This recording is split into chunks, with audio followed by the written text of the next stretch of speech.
कहाँ पर आप कॉन्फिडेंट फील कर रहे हैं और कहाँ पर आपको लक की ज़रूरत है, आपको लग रहा है कि आप सेल्फ कॉन्फिडेंस जो है आपका वो कम हो गया है, अब भगवान मेरा साथ दे दे। आप हर जगह हर व्यक्ति यही चाहता है, हे भगवान मेरी मदद कर दो, हे भगवान आज मुझे लॉटरी लगवा दो, हे भगवान मेरी शादी करवा दो, हे भगवान मेरे को ये मिठाई खानी है और मुझे ये अभी चाहिए। फिर हम मैनिफेस्टेशन में लग जाते हैं। लेकिन एक ऐसा प्लैनेट है जिनको हाथ जोड़ के आप आसमान में बोलते हैं, हे भगवान, वही तो वो प्लैनेट है जो जुपिटर प्लैनेट है, बृहस्पति भगवान है। अब एक ऑर्डिनरी आम इंसान को बृहस्पति देवता से आखिर क्या मतलब है? नहीं, मतलब है, क्योंकि बृहस्पति देवता के ऊपर जो आशीर्वाद है वो है श्री कृष्ण का, और श्री कृष्ण का आशीर्वाद है उनके ऊपर है विष्णु जी का, और विष्णु जी तो स्वयं ही सृष्टि का संचालन करते ही रहते हैं और करने में लगे रहते हैं।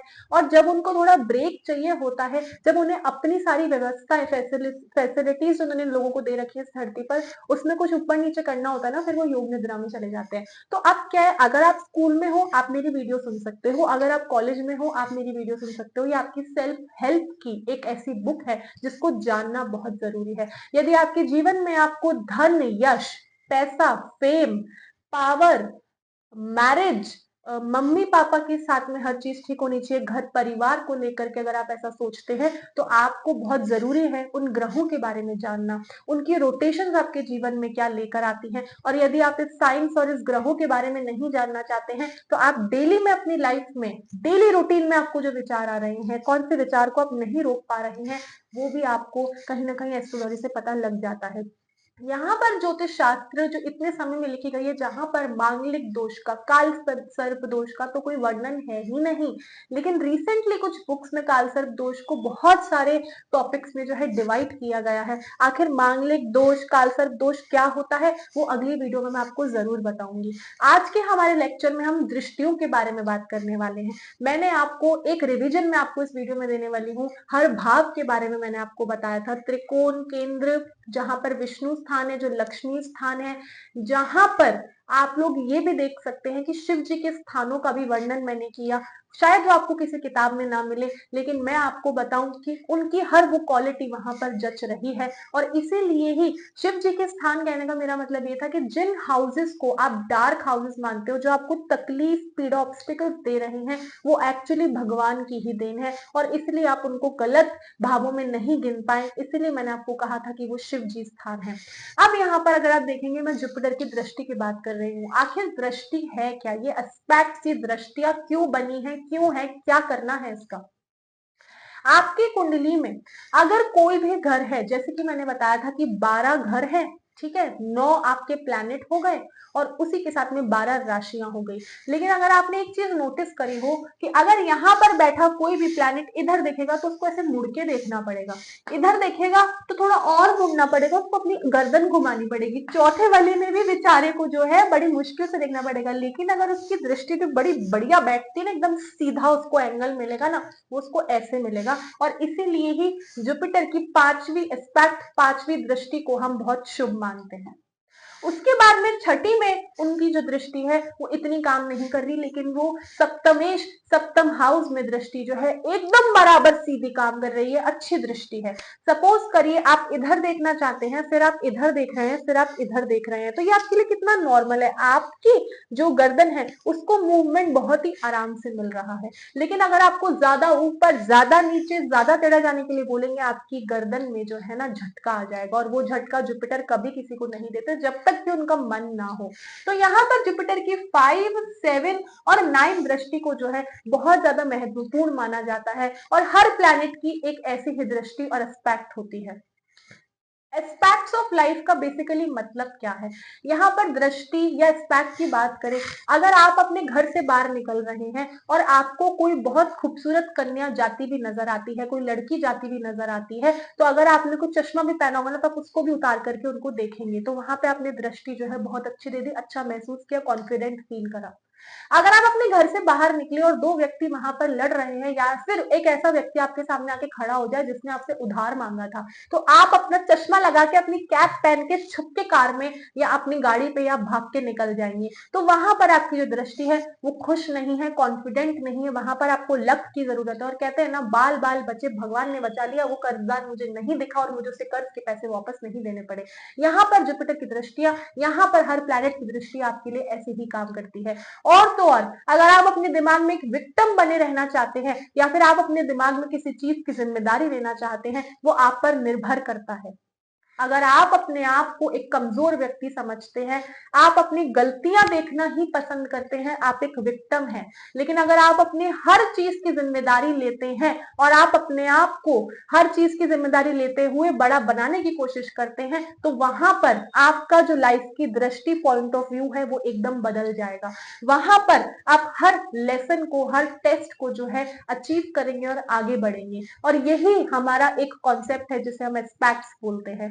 आप ज्योतिष को जितना बोरिंग समझे या जितना इंटरेस्टिंग समझे, चाहे वो जेन जी हो आज के समय में या फिर कोई और एज ग्रुप हो, कुंडली की हर चीज आपके रोजमर्रा से जरूर रिलेट करती है। और इसीलिए आज मैं आपको एक और चीज बताने वाली हूँ कि जुपिटर की 5वीं दृष्टि आपको जीवन में लेसन देती है, आपको जीवन में वो हर चीज सिखाती है। हमारा 5th हाउस हमारी हायर एजुकेशन का, छोटी इनकम का, संतान का, क्योंकि अगर जुपिटर संतान की जगह पर अपने एस्पेक्ट्स को नहीं डालेंगे तो आप अपने बच्चे को क्या ज्ञान देंगे, अपने बच्चे की अपब्रिंगिंग पर ऐसा क्या कर सकते हैं। अगर आपको एक माता या पिता बनना है तो आपके अंदर भी वो सारी क्वालिटीज होनी चाहिए। जब आज के टाइम में आप स्कूल जाएंगे ना, तो वो बोलते हैं कि अच्छा, मम्मी पापा का इंटरव्यू हम पहले लेंगे, बच्चे का हम बाद में लेंगे। कि क्या आप इतने सक्षम हैं कि आपका बच्चा स्कूल आ रहा है तो कहीं उसके दिमाग में कोई इविलनेस तो नहीं है? माता पिता के संबंध कैसे हैं, घर में कैसा संबंध चल रहा है, बच्चा बड़े होके क्या बनेगा।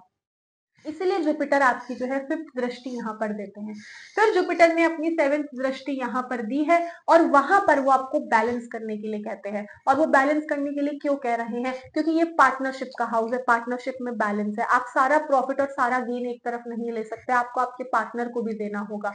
अगर आप किसी से शादी कर लेते हैं तो उस व्यक्ति के साथ में सुख दुख आपको बांटने होंगे, आपको संतुलन सृष्टि का बनाना होगा। और अगर आप नहीं बनाएंगे तो प्राकृतिक रूप से वो बनाई जाएगी, इसलिए इस स्थान को मारक भी कहते हैं। और यहाँ पर जुपिटर की दृष्टि तो बहुत आवश्यक थी। जुपिटर की दृष्टियां और ज्यादा शुभ होती है जहां पर जुपिटर प्लेस्ड होते हैं, उससे ज्यादा जहां पर जुपिटर बैठे होते हैं, विराजमान होते हैं, उससे ज्यादा उनकी दृष्टियां जो है वो अच्छी होती हैं। क्योंकि जुपिटर जब जब किसी स्थान में बैठते हैं ना, तो वहां का नाश भी कर देते हैं। यहाँ पर जुपिटर की 9th दृष्टि अगर आप देखेंगे तो ये आपको ब्लेसिंग्स की बात कर रही है, ये आपको लक की बात कर रही है। ये धर्म का हाउस तो है ही, लेकिन ये आपको एक और चीज बताता है, और वो है आपकी फिलोसफिकली आपका माइंडसेट। लेकिन उसी के साथ में आपके पिता का स्थान भी हम लोग 9th हाउस को मानते हैं। बहुत लोग पिता का स्थान जो है 10th हाउस को मानते हैं, और ऐसा मैं बिल्कुल इस चीज के अगेंस्ट हूँ। और वो क्यों हूँ उसका लॉजिक मैं अब आपको बताऊंगी। लेकिन पहले मैं आपको बता देती हूँ कि जुपिटर अगर 9th हाउस में अपने एस्पेक्ट्स देते हैं तो यहाँ पर उस व्यक्ति के जीवन में, यहाँ से उसने ज्ञान हासिल करा, यहाँ पर उसकी जो पूरी दाम्पत्य जीवन है, उसका मैरिज लाइफ, और उसके बाद में उसकी 9th हाउस की जो दृष्टि है वो उस व्यक्ति को धर्म के साथ भी जोड़ रहा है। आपको लक मिल रहा है, आपको फॉरेन ट्रैवल भी मिल रही है, और वो भी सही तरीके से मिल रही है। यहाँ पर आप एक चीज को देखिए, 4th हाउस को माता का कारक माना जाता है। और तो और, माता का कारक का जो घर है ना, 4 नंबर जो है वहां पर उस हाउस को बोला जाता है। ठीक है ना, माता का कारक ये चंद्रमा का घर ही है। लेकिन जो आपका 10th हाउस होता है, यहाँ पे 10 और 11 और फिर 12, मतलब कालपुरुष की कुंडली के हिसाब से, तो यहाँ पर तो ये तो शनि का घर हो गया। तो माता, और सामने आपने जो है शनि को बिठा दिया, ठीक है। तो उसके बाद में आप उसको पिता का घर कैसे कह सकते हो? और ये एक दूसरे के ऑपोजिशन में आ गया है, तो माता पिता कभी भी शत्रु नहीं होते हैं। इसलिए पिता का घर जो है वो 9th होगा, लेकिन पिता की इनकम और यहाँ से सब कुछ आप 10th हाउस से देखते हो। ये छोटा सा लॉजिक है जिसको आप लगा के थोड़ा समझ सकते हो। लेकिन उसी के साथ में यहाँ पर जुपिटर की 5, 7, 9 दृष्टियां जो है ये बहुत ज्यादा इंपॉर्टेंट है। ऐसा नहीं है कि जुपिटर की यहाँ दृष्टि, यहाँ दृष्टि, यहाँ नहीं पड़ेगी, पड़ेगी, पर वो कंफर्टेबल नहीं है, वो कॉन्फिडेंट नहीं है। वहां पर उनको, जुपिटर को, बृहस्पति को, he needs to push his luck, है ना, जबरदस्ती लक देना पड़ेगा। तो वो ऐसा क्यों करेंगे यार? वो फोर्सफुली अपने जीवन में कुछ नहीं करते। वो कहते हैं पूरी रात, एक रात में तुम्हें सक्सेस नहीं मिल जाएगी, तुम्हें धीरे धीरे सक्सेस मिलेगी, धीरे धीरे ज्ञान मिलेगा, एक रात में तुम सब कुछ नहीं सीख सकते हो, और अगर सीखने की कोशिश करोगे तो तुम्हारा डब्बा गोल ही है। और इसीलिए ही मैंने यहाँ पे लिखा है कि अगर आप अपनी मिस्टेक्स को देखते हो या फिर आप अपने लेसन्स को देखते हो, वही जुपिटर आपको अपनी दृष्टियों से बताने की कोशिश कर रहे हैं। यही एस्पेक्ट्स ऑफ लाइफ होता है, यही aspects of wisdom Jupiter planet की बात हो रही है। यहाँ पर एक और चीज देखिए कि जुपिटर यहाँ कॉन्फिडेंट फील कर रहे हैं, यहाँ फील कर रहे हैं, यहाँ फील कर रहे हैं, यहाँ पे इनको लक को जबरदस्ती नहीं लाना पड़ रहा है, यहाँ पर ऑलरेडी लकी है। अब अगर आपका जुपिटर, सपोज करो आपका जुपिटर 4th हाउस में बैठ जाते हैं, तो 4th हाउस से हमें चाहिए 5, 7 और 9 की दृष्टियां।